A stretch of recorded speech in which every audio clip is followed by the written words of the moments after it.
So I turned the bot on. I actually forgot that was on, and made 2 trades. Okay, so this was not a very lucky one. However, this one looks quite promising. Just secure stuff with my break even. Okay, and I'll just keep this one running. Alright, it looks like this would have been $250 already on a real NQ. Okay, but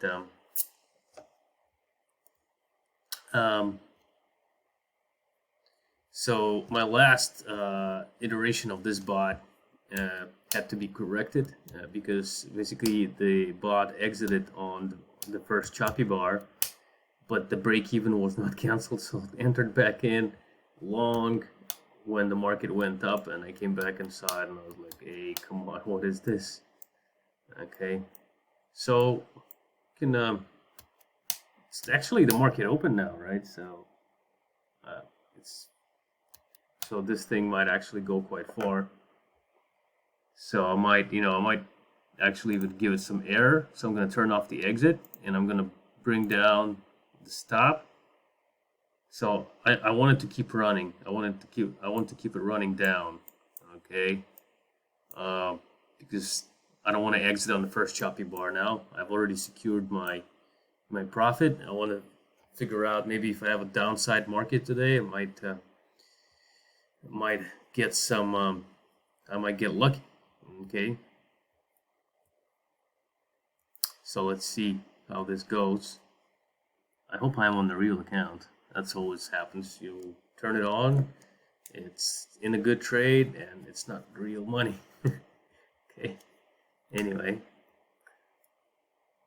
So you can see I pressed this, right? So that whenever I get a choppy bar, it does not exit me. Okay.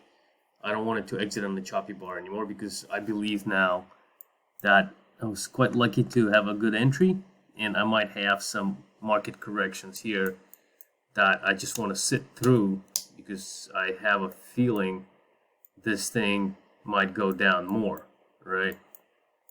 I don't care if it does or not. I have a stop here, right, which is already in like securing half of my profits. So that's probably a good strategy for at least some part of the day. So I brought down the stop a little bit more, and as you can see, it would have actually exited me right here. Okay, but I want to figure out. I want to give it a bit of a chance and see if it's actually going to go down more or not. Okay, I don't care if it will. See, I kind of placed my stop around this zone where it kind of pushed off from. So if it goes above that, then I'll just get stopped out, and that's pretty much the end of story. And I also want to turn these off so I don't trade anymore. If I get stopped out, I get stopped out. Who cares? Maybe it'll just have another go. We'll see soon. Okay.